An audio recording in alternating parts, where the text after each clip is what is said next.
Nowruz has nothing to do with politics any more than Christmas could be said to have something to do with politics in this country. It is a national holiday celebrated by people for the reason of honoring the coming of the spring season. And as such, it is a festival tied to nature and to the idea of a new beginning.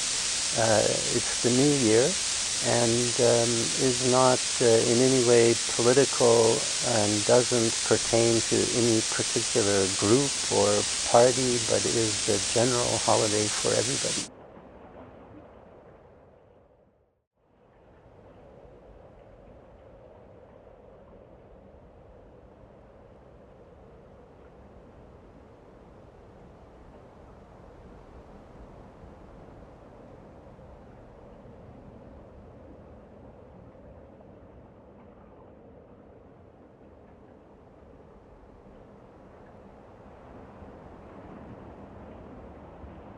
Well, it's a holiday that's observed across religious communities and across ethnic communities, and is in fact observed outside of the Persian-speaking countries as well. Although the word Nowruz is a Persian word and it means literally new day, and is the New Year festival, it is also celebrated in Turkey and in Central Asia and even in Western China. As well as in Afghanistan and in Tajikistan and in some parts of India.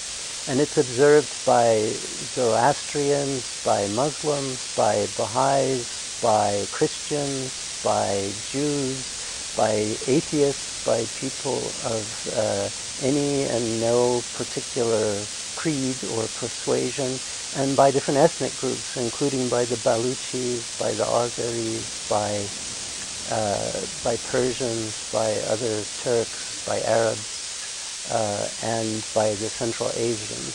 So it's a regional holiday that has really a wide appeal across ethnic groups and across national boundaries and across religious confessional boundaries. Celebrated in Pakistan and in India and in Turkey and even into Iraq, especially among the Kurdish population, and Central Asia, in Turkmenistan and Uzbekistan and Kazakhstan, and even into Xinjiang province in China.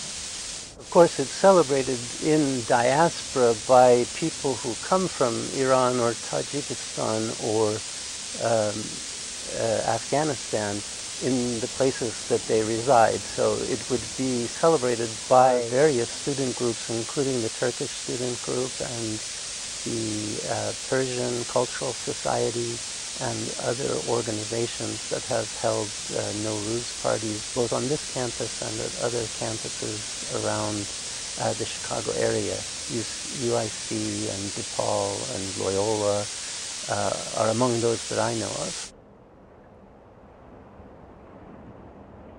So we celebrate Nowruz in my house with my wife and 2 daughters, and in a much larger extended family group with friends. And there are celebrations all throughout Chicago. There is a Chicago parade, which has been held for several years running, and there are celebrations in the campus communities throughout the Chicago area.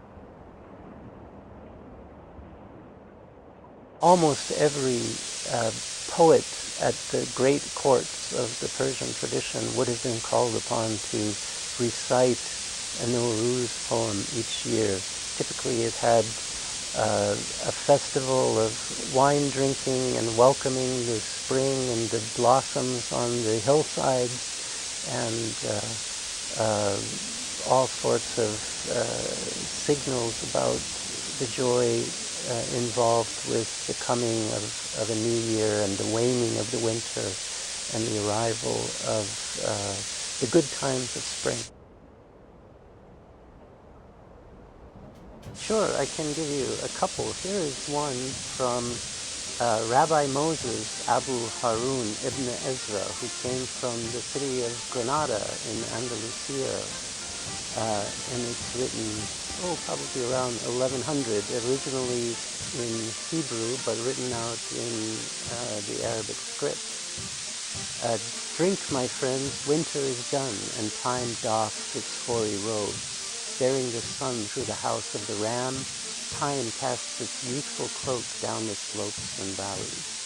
So here you see the celebration of the coming of the spring in the form of vegetation on the slopes and valleys. Another poem called The Spring by Thomas Carew, who died in 1639, English poet, and this was published in 1640, just after he died.